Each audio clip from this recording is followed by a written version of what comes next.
Death in Confinement.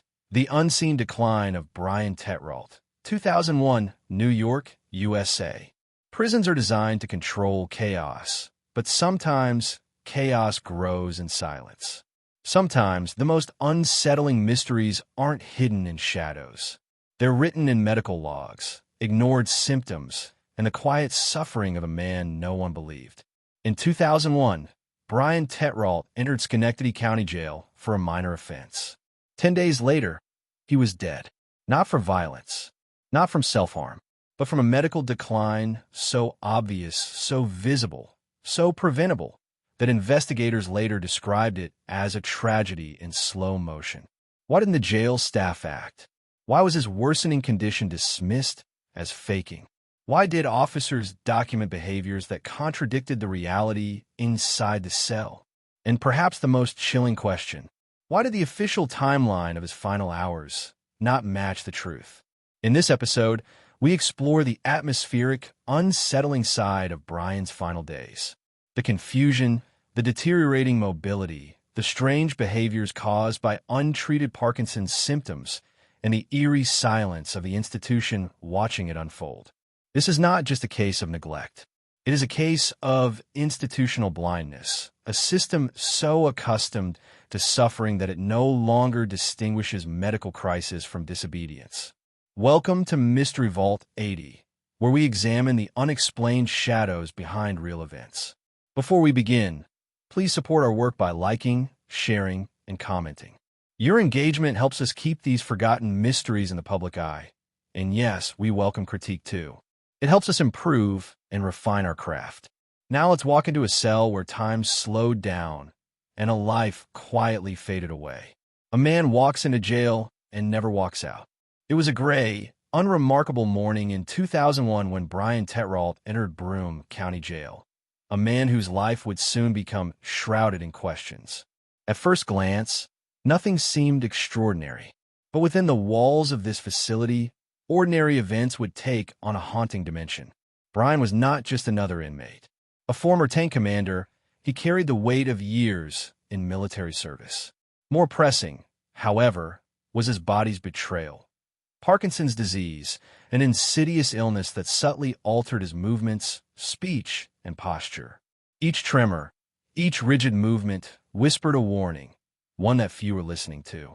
The early hours of his incarceration appeared routine. He was processed, photographed, and placed in a cell. Yet subtle anomalies were already emerging.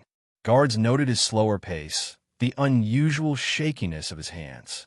A fellow inmate observed Brian struggling to take water from the sink, almost losing his balance. Still, the jail's atmosphere of control and routine left little room for concern.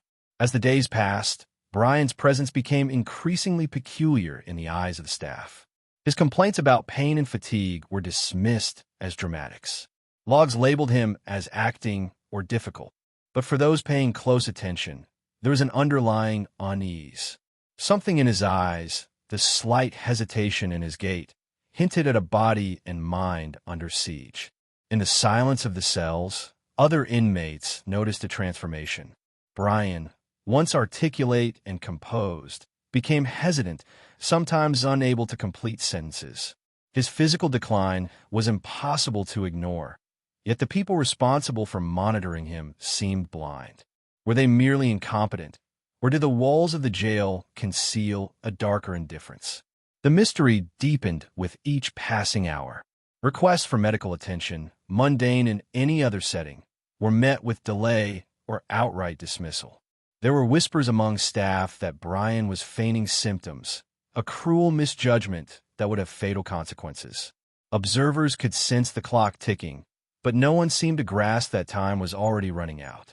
By the week's midpoint, Brian's deterioration was undeniable. His movements were erratic, voice weakened, and coordination nearly gone. Yet the facility's official records show a chilling normality. Checklists marked, boxes ticked, life-threatening conditions ignored. It was as if the jail itself had conspired to make him invisible. As the chapter draws to a close, the story of Brian Tetrault hangs in the balance. A man alive yet fading, present yet unnoticed. A descent that began quietly would soon reach a point of no return, leaving investigators, family, and the public to wonder what truly happened behind those locked doors. And more hauntingly, who chose to see nothing at all? The enigma of his illness. Brian Tetrault's arrest might have seemed routine, another minor infraction in a bustling New York county. But for him, it marked the beginning of a perplexing and ominous decline. Parkinson's disease, the silent thief of his motor control, had already begun reshaping his world. Tremors, rigid muscles, and disrupted balance were daily battles. Yet incarceration introduced an entirely new layer of uncertainty and danger. The enigma began with his diagnosis and how it manifested under confinement. Parkinson's is a condition that can be subtle, deceptive, even unpredictable. Some days, Brian could walk unassisted. Other days, he could barely lift a cup. To those untrained or inattentive, the variability might appear as exaggeration, simulation, or even manipulation. Staff at Broome County Jail, unfamiliar with neurological nuances, increasingly labeled him as pretending, a misjudgment that would carry grave consequences. Upon arrival, his medication schedule, essential to stabilizing his tremors and preserving function, was disrupted. Each missed dose allowed the disease to assert its control more aggressively. Muscles stiffened, speech slowed, and his once deliberate movements became erratic. In a strange, almost cruel symmetry, the facility that promised security instead amplified vulnerability. Every day became a silent struggle, played out behind bars, unnoticed by those who should have intervened. Witnesses observed behaviors that should have sparked immediate concern. Brian would falter while walking, his hands shaking violently, or struggle to grasp utensils during meals. Fellow inmates noted his distress. Whispered warnings passed among cells. Yet, for staff, the patterns were perplexing. How could a man appear strong one day and debilitated the next? Was it part of the illness or some deeper, unexplained deception? Even the paperwork added to the mystery. Shift logs recorded symptoms inconsistently. Medical notes contradicted each other. Nurses noted tremors 1 hour, only for an officer to report that he walked normally the next. Gaps in observation created a narrative that seemed almost impossible to decode, a riddle that would haunt investigators, family, and anyone attempting to reconstruct Brian's final days. Brian himself became increasingly aware of the strange dynamics surrounding him. He tried to communicate his needs, to convey the seriousness of his condition, but was met with dismissive gestures and perfunctory responses. The jail had become not only a prison of walls, but a prison of misunderstanding, where illness itself was treated as a puzzle rather than a danger. By the end of this chapter, the enigma of Brian's illness is fully apparent. His condition was not only a medical challenge, but also a mystery for those around him, a subtle, creeping puzzle whose pieces were misread, ignored, or lost entirely. The consequences of this misinterpretation would soon intertwine with neglect and systemic failure, creating a story where the truth behind closed doors became nearly impossible to discern.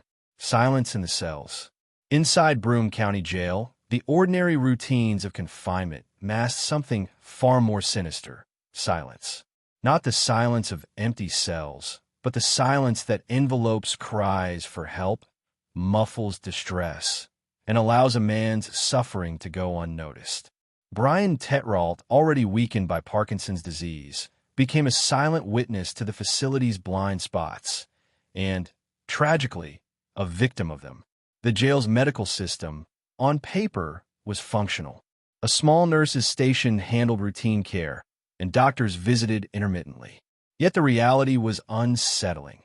Nurses were stretched thin, their attention divided among dozens of inmates, each with their own complaints, medications, and chronic illnesses. This structural gap created a fog of inattention, in which a person's visible decline could pass unnoticed or be misinterpreted. Brian's trembling hands, slow movements, and faltering gait were impossible to ignore. And yet, they were largely dismissed. Guards labeled him as pretending or seeking attention, a dangerous misreading of symptoms. The discrepancy between observation and interpretation became a recurring theme, one that would haunt anyone later attempting to reconstruct his final days. Within the walls of the cells, other inmates noticed what the staff seemed unable to see. They witnessed Brian struggling to eat, to move, to speak clearly, yet their warnings were filtered through a system indifferent to their testimony. The staff, bound by hierarchy and protocol, either ignored or misunderstood the signs of escalating distress. Every delay, every dismissal, compounded the mystery of what was truly happening. Records tell part of the story. Shift notes conflict, medication logs are incomplete, and medical charts leave critical gaps. Brian's condition appears sometimes as stable, sometimes worsening, a puzzle seemingly unsolvable with the documentation provided. It was as if the jail itself resisted clarity, concealing the truth in the very system meant to protect him. The silence extended beyond observation. Staff rarely questioned procedures, and inmates' voices were muted by fear of reprisal. The jail became a theater of misinterpretation, where Brian's decline was perceived not as a medical crisis, but as an anomaly to be managed, ignored, or explained away. Each hour, the enigma deepened. Why did no one intervene? Was it ignorance, negligence, or something more inexplicable? By the conclusion of this chapter, the atmosphere is chilling. Broome County Jail is no longer merely a building. It is a silent witness to suffering, a stage where warning signs accumulate yet remain unheeded. The stage is set for the unfolding mystery, a slow, tragic descent that will challenge investigators, confound observers, and leave lingering questions about what truly happened within these walls. He's faking it, the deadly misjudgment. From the moment Brian Tetrault entered Broome County Jail, his symptoms were obvious: tremors, rigid muscles, difficulty walking, slurred speech, and a constant struggle with balance. For anyone familiar with Parkinson's disease, these were classic signs of a body slowly losing control. But inside the jail, these symptoms were seen through a very different lens, one shaped by skepticism, routine, and a culture that often equated vulnerability with manipulation. And that culture would seal Brian's fate. The shift in perception. In the early days of Brian's confinement, officers recorded his symptoms as complaints or behavioral issues. But as his condition worsened, so did the tone of the reports. Log entries began describing him as dramatic, uncooperative, or simply faking it. One officer wrote, "Inmate appears to exaggerate movements." Another noted, "Claims he can't walk but got up earlier." This shift wasn't rooted in medical assessment. It was rooted in convenience. In a setting where hundreds of inmates demanded attention, a sick inmate became an inconvenience. An inconvenience often turned into suspicion. A system that prefers simplicity over complexity. Neurological disorders like Parkinson's are unpredictable. Symptoms fluctuate hour by hour. A man who can stand in the morning might collapse by afternoon. A hand that shakes violently one moment might appear steady the next. But the jail staff, untrained in these complexities, interpreted this variability as deception. Several officers later admitted they believed Brian was trying to gain special treatment. Some thought he wanted a transfer to the medical unit. Others assumed he was trying to avoid regular duties or simply seeking pity. This assumption, made without medical evaluation, shaped every response he received. Witness accounts that went ignored. Inmates living near Brian witnessed the truth firsthand. They saw him struggle to lift a cup of water, shake uncontrollably while sitting on his bunk, or freeze mid-step due to muscle rigidity. More than once, neighboring inmates shouted for help when Brian fell. Their warnings were brushed aside. Inside the jail hierarchy, inmate testimony carried little weight. It was seen as self-serving, manipulative, or irrelevant. So even when they said something is wrong with him, it made no difference. Medical staff caught in the middle. The jail's medical staff were stretched thin, responsible for dozens of cases a day. Nurses noted some symptoms, but had limited time to follow up. Without consistent monitoring and with no neurological specialist on call, evaluations were superficial and fragmented. A nurse might see Brian during a brief check, observe him sitting still, and assume the earlier tremors had been exaggerated. Another nurse might catch him during a rigid, freezing episode and document severe decline, but these entries were inconsistent and rarely compared across shifts. This disconnect between medical and correctional staff created a vacuum in which assumptions were treated as facts. And in that vacuum, the dangerous idea that Brian was pretending became the dominant narrative. Moments that should have changed everything. There were several critical points where intervention could have saved Brian's life. When he collapsed near the bars and could not get up, when he could no longer walk without assistance, when he stopped eating properly and visibly lost weight, when he slurred his words and struggled to respond to simple questions, when his hands shook so violently he couldn't hold a tray. Each of these was documented, sometimes by staff, often by inmates, yet none triggered emergency action. Instead, officers interpreted these signs as tactics. They believed he was acting weak. They believed he was playing sick. They believed he was trying to get out of jail responsibilities. And so, the more Brian deteriorated, the less seriously he was taken. The power of a label. Once the label faker was pinned on Brian, every symptom was filtered through that bias. If he couldn't walk, it was refusal. If he couldn't speak clearly, it was noncompliance. If he fell, it was carelessness. If he trembled, it was dramatic behavior. This is one of the deadliest aspects of institutional neglect. When an inmate is labeled as manipulative, their humanity becomes invisible. Family warnings dismissed. Brian's family, aware of the severity of his condition, repeatedly tried to warn the jail. They explained the importance of his medication schedule, the reality of sudden motor freezing, and the need for supervision. They were told, "We're monitoring him." They were told, "He's fine." But as the days passed, the distance between what the family knew and what the jail believed became a chasm no one tried to bridge. The final turning point, a deadly misjudgment, becomes fatal. By the end of this chapter, Brian's health had spiraled. What staff interpreted as acting was actually his body shutting down.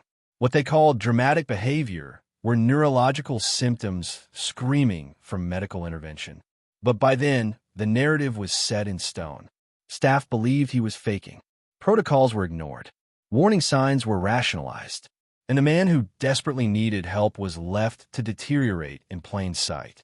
This single misinterpretation, made casually, repeated frequently, and never challenged, became the foundation of a tragedy that would soon unfold in full force. The collapse, from medical crisis to death. In the final days of Brian Tetrault's life, the signs of medical crisis were no longer subtle or debatable or open to interpretation. They were severe, unmistakable, and impossible for any trained, or even untrained, observer to ignore. His body was failing, system by system, hour by hour. But inside Broome County Jail, the collapse unfolded slowly, painfully, and disastrously, with no one stepping forward to stop it. A body entering crisis. By this stage, Brian's Parkinson's disease had accelerated rapidly due to missed medication, stress, dehydration, and untreated symptoms. He became unable to regulate his movements. His balance deteriorated sharply. His speech weakened until words became slurred, fragmented, difficult to form. He struggled to lift objects. He struggled to stand. He struggled to respond to questions. And yet, to the jail staff who had already branded him as a faker, these were not warnings. They were annoyances. Shift logs from this period show a chilling disconnect between reality and perception. Inmate slow to respond. Inmate unsteady but able. Appears to exaggerate weakness. Claims fatigue again. The language is cold. The understanding is shallow. And the consequences irreversible. The day his body gave out. At some point, no one can pinpoint the exact hour, Brian's body reached breaking point. He became unable to walk without assistance. His legs buckled beneath him. His muscles seized in rigid spasms. Even with support, he struggled to stay upright. His gaze became unfocused, pupils sluggish, his skin pale and clammy. These are classic signs of neurological emergency. Yet staff continued to treat him as if he were simply being difficult. One officer later admitted, "I thought he just didn't want to walk." Another said, "We'd seen inmates put on a show before. I assumed this was the same." Every assumption nudged Brian one step closer to catastrophe, a fall that should have changed everything. Witnesses reported that Brian collapsed more than once. Inmates banged on their cell doors, shouting for help. Some tried to reach him through the bars, urging him to sit, to breathe, to stay conscious. One inmate later said, "We knew something was wrong, man. He was shaking, then he wasn't moving." Nobody came. When officers finally did arrive, they used the same explanation they'd used for days. "He's refusing to stand. He's playing weak. He's doing this on purpose." The tragedy wasn't just that the staff misjudged him. It's that they clung to that misjudgment even as his body shut down in front of them. Basic needs ignored. As Brian spiraled downward, even basic bodily functions became challenging. He stopped eating properly. He stopped drinking enough water. He became severely dehydrated. His medication doses, already inconsistent, were now functionally non-existent. Without them, symptoms that should have been managed grew catastrophic. Muscle rigidity, tremors, confusion, slowed heart rate, and dangerously low dopaminergic function. To any medical professional, Brian's condition would have screamed medical emergency. Inside the jail, it was just another shift. The moment it became too late. On the day Brian's crisis reached its peak, several officers attempted to move him. He couldn't lift himself, couldn't control his limbs, could barely respond. Instead of taking him to the medical unit, officers attempted to drag or support him down the corridor, still believing he was pretending. He collapsed again. This time, he didn't get back up. Only then, too late, did staff finally call for medical assistance. But the delay had already done its damage. Brian was critically dehydrated, his muscles locked stiff, his vital signs unstable. His body was shutting down. Nurses attempted to revive him, but their equipment and training were limited. Minutes ticked by, minutes in which paramedics weren't called, minutes in which protocols weren't followed, minutes in which Brian's life hung by a thread. When emergency responders finally arrived, they were shocked at his condition. He was unresponsive. He was severely dehydrated. His body temperature was dangerously low. His muscles were rigid from untreated Parkinson's deterioration. The ambulance transported him to the hospital, where doctors immediately recognized the severity of his crisis. They described him as desperately ill and critically neglected. But their efforts came too late. Brian Tetrault died shortly after, a death that should never have happened. In the hours following his death, questions began to surface. How did a man visibly deteriorating receive no emergency treatment? Why did staff insist he was faking despite overwhelming evidence? How could so many red flags be dismissed? Why was no doctor called earlier? Why was no neurological specialist consulted? Why was the ambulance not called until he was already nearing death? The answers point to a heartbreaking truth. Brian didn't die from Parkinson's disease. He died from neglect. He died from disbelief. He died because the people responsible for protecting him convinced themselves he wasn't worth protecting. The collapse that turned a case into a scandal. Brian's death was not a quiet, isolated tragedy. It became a headline, a lawsuit, a point of outrage, a symbol of everything wrong with jail medical care. Because once investigators began piecing together the timeline, the collapse wasn't seen as inevitable. It was preventable. It was foreseeable. It was a crisis ignored until it became a corpse. And as we move forward, the story only becomes darker, because after Brian died, something even more disturbing happened. People began rewriting the narrative. Logs changed. Reports shifted. Details vanished. A cover-up in motion. By the time Brian Tetrault was lying on the cold floor of his cell, unable to stand, unable to speak, and barely able to move, the people responsible for his care were already preparing for something else entirely. A narrative. A story. a version of events that would distance them from blame, shield them from scrutiny, and ultimately bury the truth. This chapter is not just about what happened to Brian. It is about what happened after, the rapid, coordinated, and chilling attempt to rewrite his final days. 1. The first red flags in the paperwork. Every inmate interaction is supposed to generate a trail, logbooks, medical slips, observation notes, daily reports. But once investigators began examining Brian's records, it became clear that the trail wasn't just incomplete, it had been tampered with. Cut to reenactment. Correctional officer writing notes, then scratching them out, rewriting. Vital signs, missing medication logs, strangely, normal observation entries written hours after they supposedly happened, conflicting times between medical and custody staff. It was as if different parts of a jail had lived in different versions of reality. 2. He was fine this morning, the rehearse line.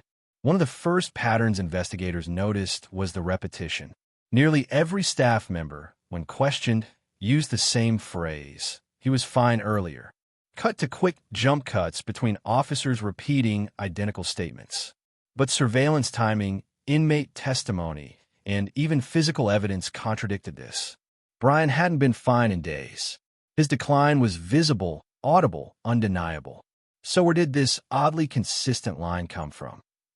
A former officer, voice actor, delivers a hypothetical insight. When something goes wrong, people talk in the break room. Stories start to align. That's just how it is. Or perhaps that's how it's taught. 3. The falsified medical logs. Cut to shot of medical paperwork with timestamps blurred. Some of the most disturbing discrepancies came from the medical notes. According to the logs, Brian had been assessed multiple times. They claimed he was responsive, hydrated, taking medications on schedule.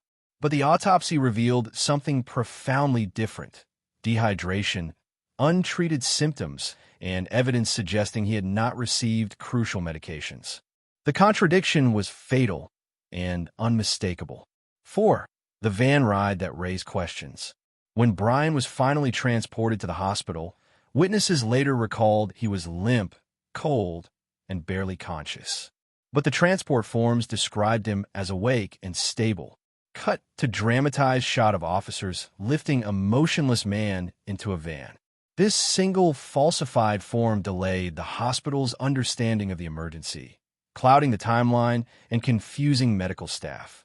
Once again, paperwork was being used not to document reality, but to distort it. 5.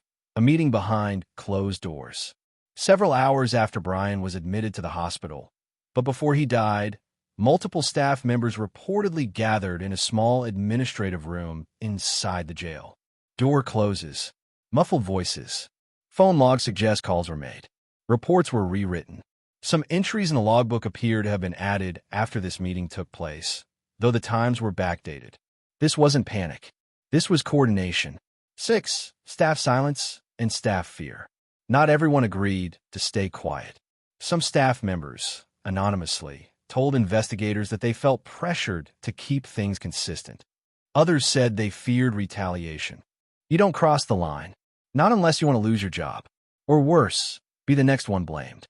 This wasn't just institutional failure. It was institutional culture. 7. Why the cover-up matters.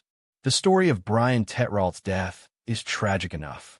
But the cover-up, the attempt to sanitize, rewrite, and manipulate the truth, turns a tragedy into a betrayal. Brian was already vulnerable, already sick, already ignored. But when the people responsible realized the consequences of their neglect, they chose not accountability, but self-preservation. 8. The system designed to protect itself. It is here, in Chapter 6, that Brian's story becomes bigger than Brian. Bigger than Broome County. Bigger than one jail, one staff member, or one shift. Because the cover-up reveals something deeper, a system that instinctively shields itself from blame, even if that means sacrificing the truth. Fade to black. And that instinct would shape everything that came next. The investigation, the lawsuits, and the fight for answers that Brian's family would never stop demanding. The body that told the real story. When Brian Tetrault arrived at the hospital, he was already beyond saving. His body, rigid, cold and unresponsive, was the final piece of evidence in a case filled with silence, contradictions, and deliberate omissions. If the jail documents tried to rewrite the story, the autopsy exposed the truth. 1. The first medical observations: a body in crisis. Cut to reenactment. ER staff rushing, monitors beeping. Doctors immediately noticed signs that didn't match the jail's reports. They'd been told he was alert, hydrated, stable. But Brian's physical condition told a very different story. Sunken eyes extremely low, body temperature dry, mucous membrane stiff, muscles minimal vital responses. He didn't look like someone who had been fine earlier. He looked like someone who had been suffering for days. 2. The autopsy begins. Cut to sterile white room, gloved hands, clinical tools. When a medical examiner began the autopsy, the first findings were subtle, but devastating.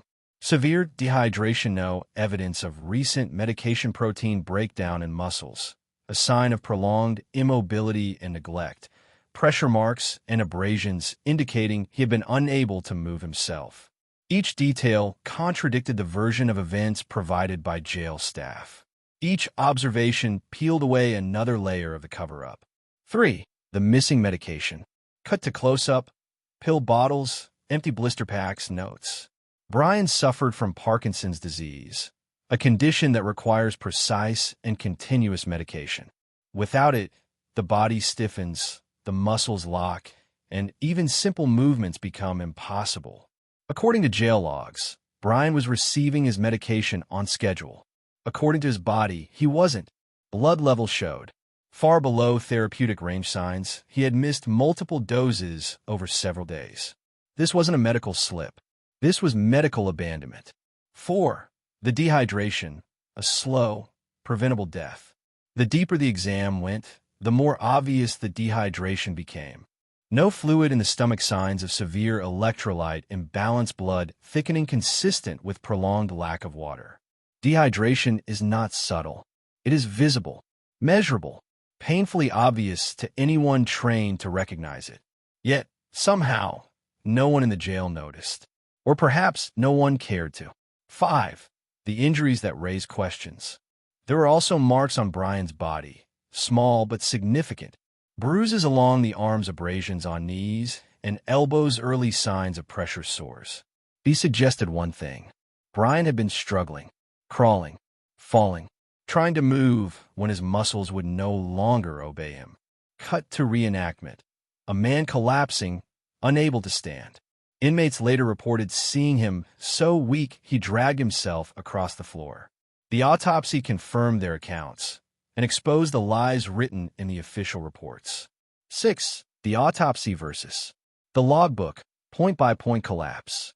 When investigators compared the autopsy findings with the jail's logbook, the contradictions were impossible to ignore. Logbook: inmate responsive. Inmate drank water. Inmate able to stand. Inmate took medication. Autopsy: unresponsive, clinically dehydrated muscles, locked by advanced Parkinson's, no medication detected. One of these sources was telling the truth. The other was building a defense. 7. A death ruled natural at first. Shockingly, Brian's death was initially classified as natural. The reasoning? Complications from Parkinson's disease. Cut to dramatic pause. But there is nothing natural about preventable dehydration. Nothing natural about the absence of required medication. Nothing natural about a man collapsing on a jail floor with no assistance. The family pushed back. Their lawyers pushed harder. And the truth began to emerge. 8. The turning point. Dehydration becomes the central evidence. The autopsy findings forced investigators to confront a possibility they had been avoiding. Brian didn't die from Parkinson's, he died from neglect. Cut to scrolling text over black. Cause of death amended. Complications from Parkinson's disease exacerbated by dehydration and medical neglect. It was the closest the system would come to an admission, and even then, it fell short of naming the true cause: human failure. 9. The body as a witness. Brian couldn't speak during his final hours. He couldn't ask for help. He couldn't stand, walk, or even lift his head. But in death, his body testified for him. The dehydration spoke the untreated symptoms, spoke the bruises, spoke the absence of medication spoke. Where paperwork lied, the autopsy revealed. Where staff contradicted themselves, his body remained consistent. Where the system tried to conceal the truth, science uncovered it. 10. What the autopsy meant for the case. The autopsy didn't just expose neglect. It undermined every defensive claim the jail attempted to make. It disproved their timeline, it exposed their false reporting, it revealed the scale of inhumanity, it set the stage for lawsuits, investigations, and public outrage. Yet even with such evidence, the fight for accountability was only beginning. Fade to black. Because in the next chapter, we uncover how the system responded, or failed to respond, when confronted with the undeniable truth. The investigation that should have sparked reform. When Brian Tetrault died in November 2001, the Broome County Jail prepared for questions. What they did not prepare for was the scrutiny. Because once the autopsy findings surfaced, the quiet, controlled narrative they had built began to unravel. And what followed was an investigation that revealed not only what happened to Brian, but what had been happening in that facility for years. 1. The first wave of questions. It started at the hospital. Doctors could not reconcile the jail's description of Brian's condition with what they saw on the table. Severe dehydration, muscle rigidity, clear signs of prolonged medical neglect. So they did what medical professionals are required to do. They reported it. This triggered the first official review, one that should have changed everything. 2. The Sheriff's Department conducts its own review. Cut to dimly lit office, folders being opened, papers shuffled. The Broome County Sheriff's Office quickly launched an internal investigation. But even from the start, there were cracks. Officers interviewed by their own supervisors' medical staff allowed to clarify their statements, jail documents still missing or mysteriously altered. It was not an independent review. It was the system investigating itself. And systems rarely incriminate themselves. 3. The conflicting statements. As investigators dug deeper, they encountered something troubling. Every staff member seemed to have a slightly different memory. Some said Brian was talking fine. Others said he was slow, but okay. A few admitted he was a bit sick. Not a single staff member acknowledged the severity of his decline, despite multiple witnesses and clear medical evidence. Cut to timeline graphic. Inmates report Brian collapsing, logs say inmates standing, officers recall no issues observed. The inconsistencies weren't small. They formed the foundation of a fractured, unreliable account. 4. The family's push for answers. Brian's family, still in shock from his sudden death, refused to accept vague explanations. They demanded an independent review. We see dramatized footage. Family members holding documents, say, lawyers speaking at a press conference, reporters gathering around microphones. This pressure forced the state authorities to step in. And that's when the story began to shift. 5. The New York State Commission of Correction steps in. The Commission of Correction, responsible for oversight, launched a deeper probe. Their findings would be a turning point. Their report listed incorrect medical assessments, medication, failures ignored, symptoms improper, monitoring, serious staff negligence. For the first time, an official body admitted what the jail would not. Brian's death was preventable. 6. The medical review, a blistering indictment. The medical experts brought in by the commission were blunt. They described the jail's medical care as grossly inadequate. One doctor stated, "A man in Brian Tetrault's condition should never have been in a jail cell. He needed a hospital, not a holding unit." Another wrote, "The failure to administer essential Parkinson's medication directly contributed to his deterioration." Each expert report chipped away at the jail's defense until there was nothing left but negligence. 7. The jail tries to shift blame. Faced with growing evidence, the jail shifted strategies. Instead of denying neglect, they tried to minimize it.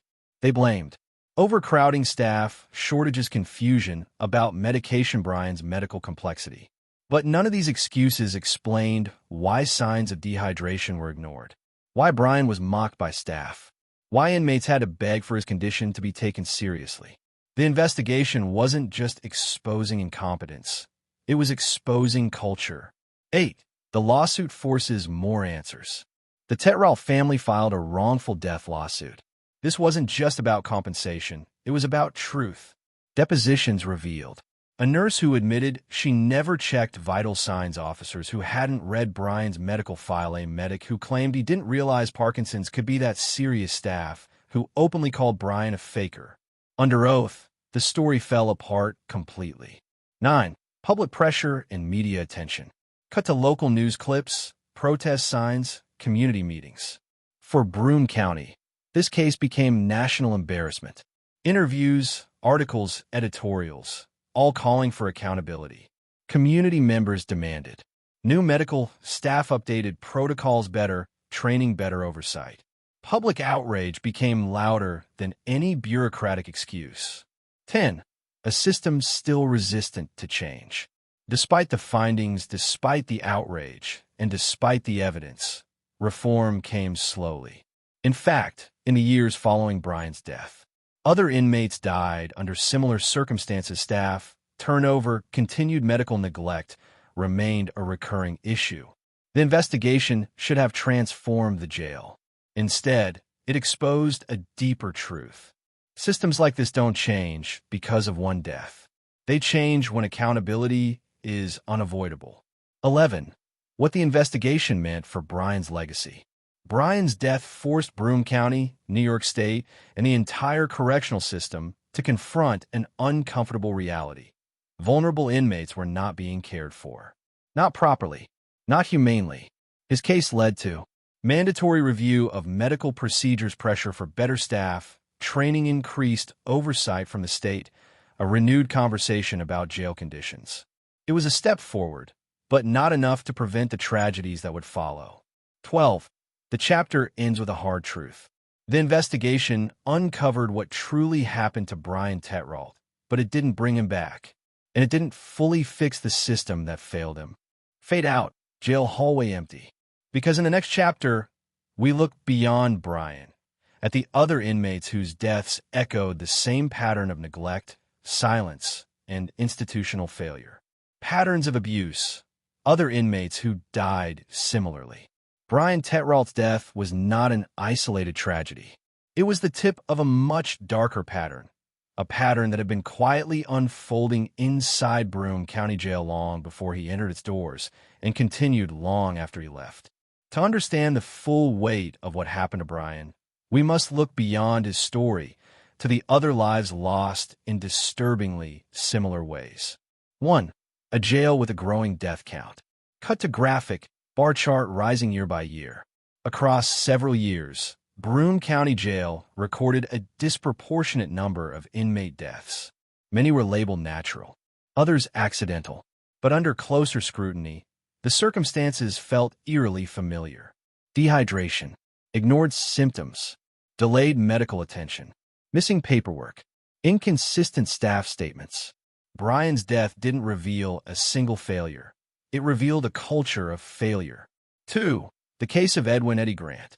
A year before Brian, another inmate, Edwin Grant, collapsed in his cell after days of complaining about chest pain. He told officers, "I can't breathe." He told nurses, "My chest hurts." He told anyone who walked by, "Something's wrong." But according to the logs, he was checked regularly and showed no distress. The autopsy? A massive, untreated heart condition. His death raised questions, but not enough answers to spark reform. 3. The death of Melissa "Missy" Parker. Years later, Melissa Parker, a young woman detoxing from opioids, begged repeatedly for medical help. Her symptoms: vomiting, severe dehydration, confusion, delirium. Instead of treatment, she was placed in isolation. Staff believed she was acting out. Within 48 hours, she was dead. The investigation revealed striking similarities to Brian. No vital checks, medication errors, staff skepticism of symptoms.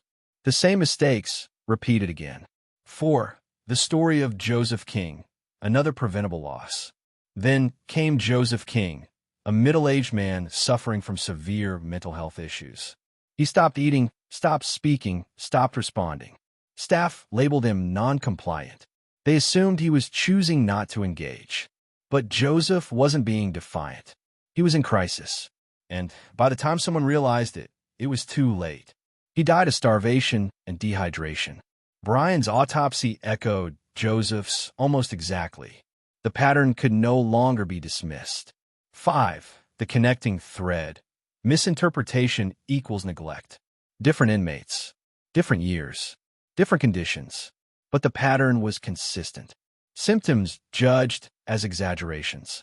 Medical complaints dismissed as manipulation, serious illness mistaken for behavior, issues delays, in care inadequate, monitoring incomplete, paperwork, staff undertrained or indifferent. These weren't isolated lapses. They were institutional habits. 6. Inmates as witnesses, repeating the same stories. Cut to shadowed reenactment of inmates speaking anonymously. Inmate voice. We told him he was sick. Nobody came. Another voice. Every time someone collapses, the staff say they're faking. Another. Brian wasn't the first, and he wasn't the last. Narrator. Inside the jail, the pattern wasn't a mystery. It was common knowledge. 7. Staff turnover and chronic undertraining. Overworked staff. Understaffed units. Inexperienced medical contractors. These factors played a direct role in the recurring negligence. Training reports revealed. New officers received minimal medical crisis instruction. Nurses often had no correctional health background. Mental health specialists were spread far too thin. When a jail lacks proper training, small mistakes become fatal, and fatal mistakes become routine. 8. A culture that discouraged compassion. Multiple investigations noted the same thing.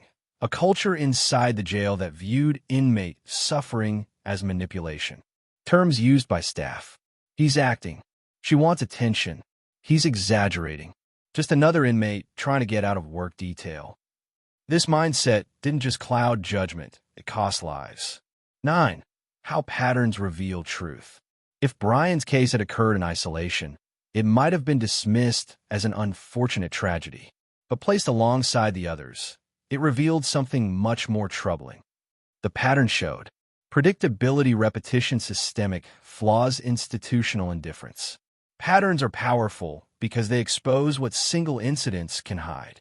10. The human cost behind statistics. Cut to slow-motion clips of mothers, fathers, and siblings holding photos. Every death inside Broome County Jail rippled outward through families, communities, and courtrooms. Some families never received full answers, never saw accountability, never heard a sincere apology, never found closure. These were not nameless inmates.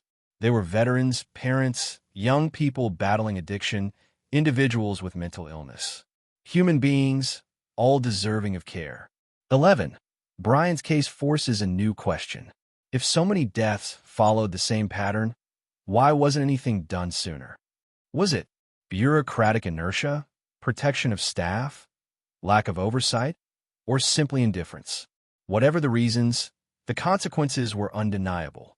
A pattern allowed to continue becomes a system, and a system that produces preventable deaths becomes a danger. 12. The chapter closes with a warning. Fade to black. Brian Tetrault's death was tragic, but the pattern surrounding his death was terrifying because it proved this wasn't one man's story.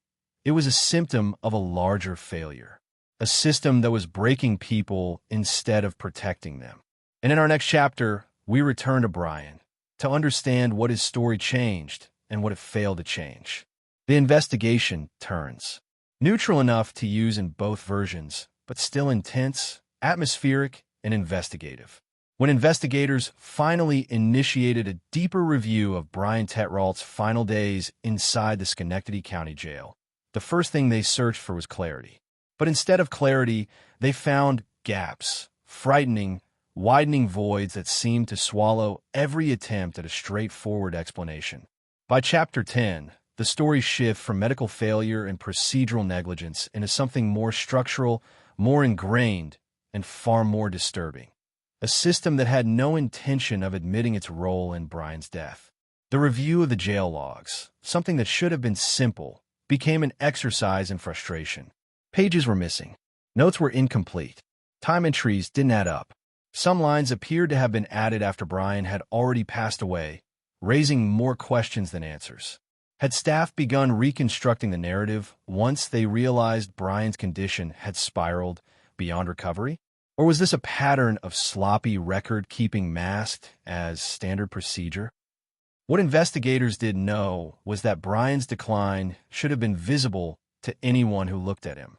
Days before his death, his hands trembled, his voice faded, and he could barely lift himself off the mattress. Fellow inmates reported hearing him whisper for help.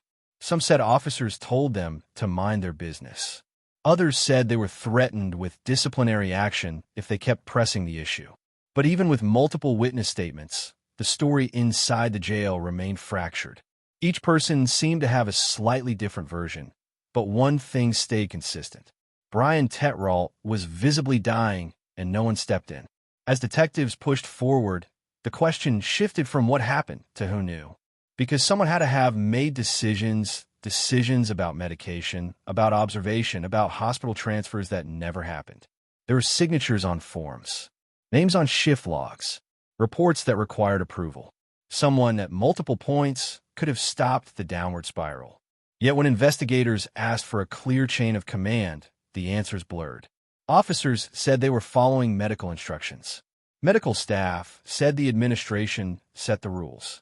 Administrators said officers should have intervened. Responsibility bounced between departments like a hot coal no one wanted to hold. What made it worse was the belated realization that Brian's condition, his rigid movements, slurred speech, and labored breathing, were textbook symptoms of complications related to Parkinson's and abrupt medication withdrawal. Any trained professional should have recognized it. Any competent facility should have had protocols to handle it. But this jail had neither the training nor the urgency required to care for someone in such fragile health. A quiet but glaring truth emerged. The jail was not equipped to handle medical cases, yet it continued accepting medically vulnerable inmates. Investigators discovered something else: the surveillance system. Footage that should have shown Brian's final hours didn't exist. Some cameras were not functioning. Others were overwritten automatically. The timing was uncanny. Too uncanny. It left investigators wondering whether this was coincidence or cover. By now, the forensic pathologist's findings had also been reviewed. Severe dehydration, malnutrition, muscle breakdown, a level of systemic deterioration that does not happen overnight. It happened slowly, painfully, with countless warning signs, every one of which had been ignored. The more investigators uncovered, the more the case felt less like a tragedy and more like an indictment of an entire institution.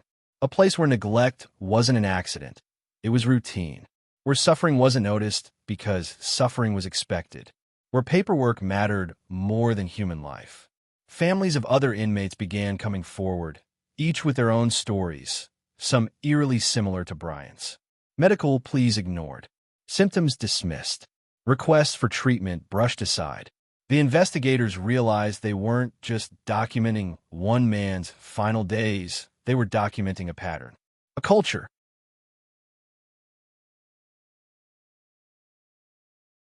A system. And once you expose a system, it doesn't just collapse quietly. It fights back. Records were slow to be provided. Staff became guarded. Union representatives stepped in.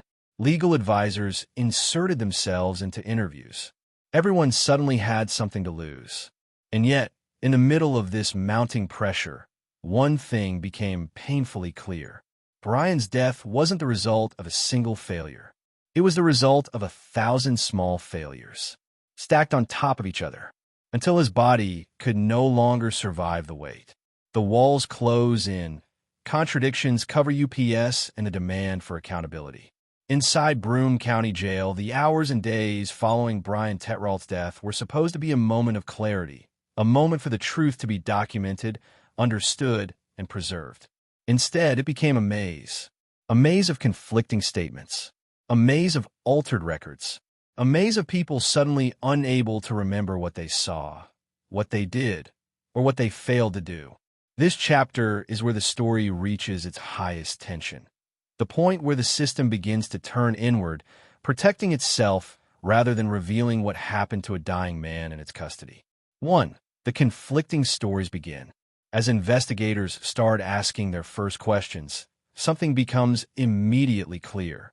No two staff members tell the same story. One officer claims Brian was alert during morning rounds. Another insists he was non-responsive. A nurse says she checked on him earlier, but can't recall what time. A different nurse says they never saw him that entire shift. Timelines overlap. Statements contradict. Memory suddenly blurs. And yet, the one consistent pattern running through all of these accounts is the same. Everyone insists they followed protocol. No one admits responsibility. Everyone pushes blame sideways or downward. 2. The first signs of a cover-up. As internal investigators examine the logbooks, things become even stranger. Entries appear to have been filled in after the fact. Handwriting is inconsistent, ink color changes suddenly, and timestamps don't match the facility's digital records. Some observations are oddly vague. Checked okay. Breathing normal. Inmate resting. But inmates in nearby cells claim the opposite, that Brian was groaning, vomiting, unable to stand, and begging for help. This is the first hint that the official story and the eyewitness reality do not match. 3. The missing pieces. When auditors examine surveillance footage, they run into more gaps. Parts of the hallway camera footage are missing. Some angles weren't recorded at all, or the footage malfunctioned. Other segments are blurry or overwritten. Then there are the medication logs. Some of Brian's doses appear marked as given, even though other staff on duty claim he never received them. One document even claims Brian refused treatment, a statement no inmate in his unit agrees with. The deeper investigators look, the more the paper trail begins to collapse. 4. Staff close ranks. As pressure mounts, something shifts inside the jail. Staff begin meeting with union representatives. Statements become shorter, less detailed.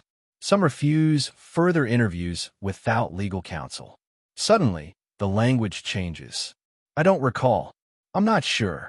That wasn't part of my responsibilities. I wasn't assigned to him. I assumed medical had it under control.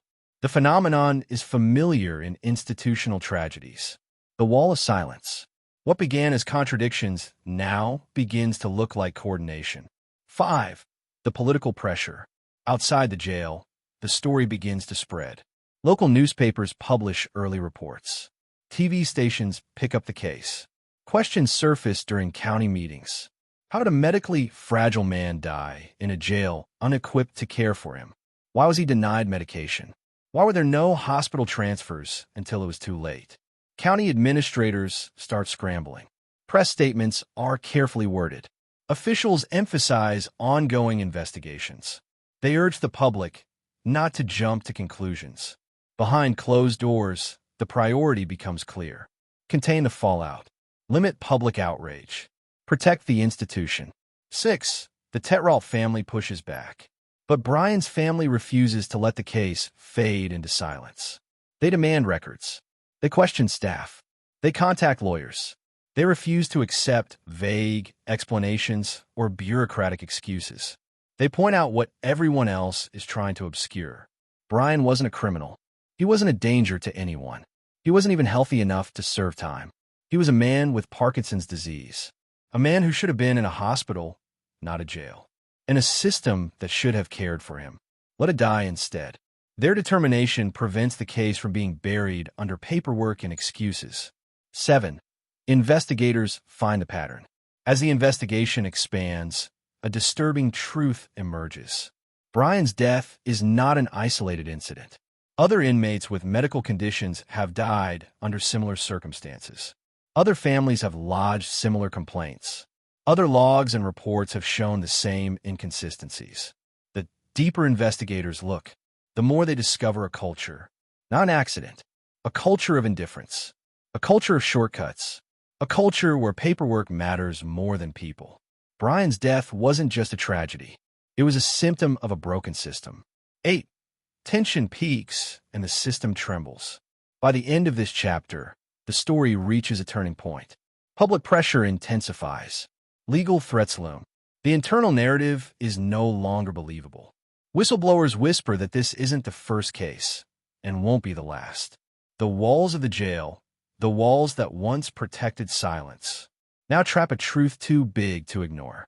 Chapter 11 concludes with a sense of growing momentum, as the question shifts from, what happened to Brian? To, how many others did this happen to, and why was nothing done? The tension is at its highest.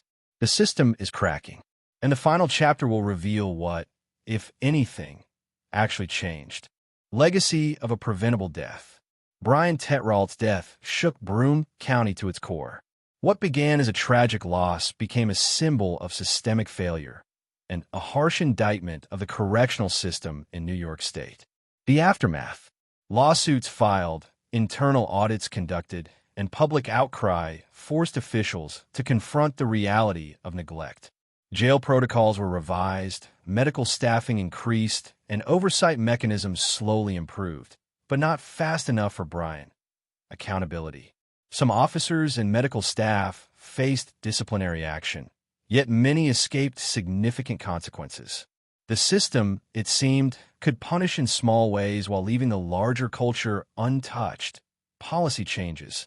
Mandatory health screenings for medically vulnerable inmates, faster hospital transfer protocols, increased training for staff on chronic illnesses and mental health crises.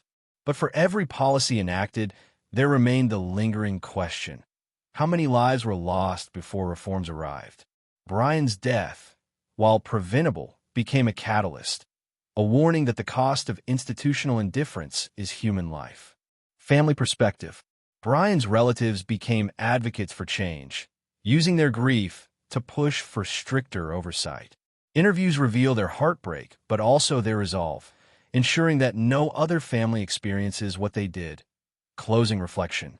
Brian's story remains a stark reminder that negligence within correctional institutions is not just bureaucratic failure. It is a crime against humanity. His legacy lives on in the policies, in the awareness, and in the fight for accountability that his death demanded. Fade out. Brian's photograph slowly dissolving into images of empty jail corridors, underscoring the haunting cost of systemic neglect.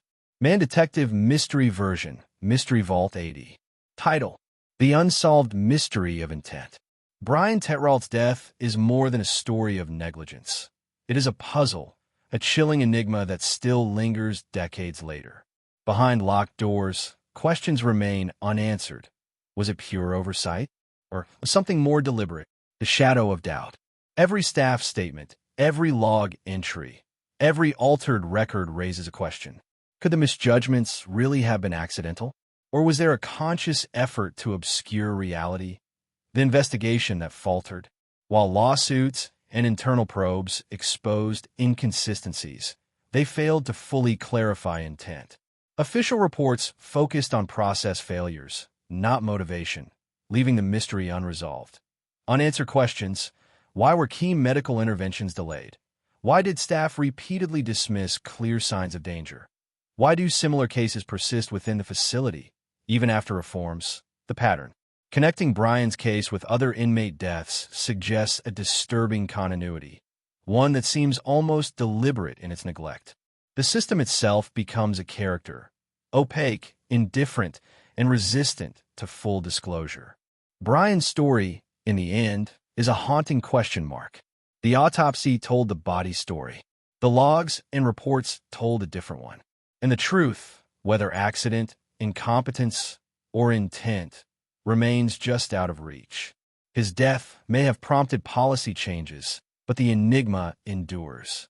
Each unanswered question is a reminder of the darkness that can exist behind closed doors and the human cost of what we choose not to know.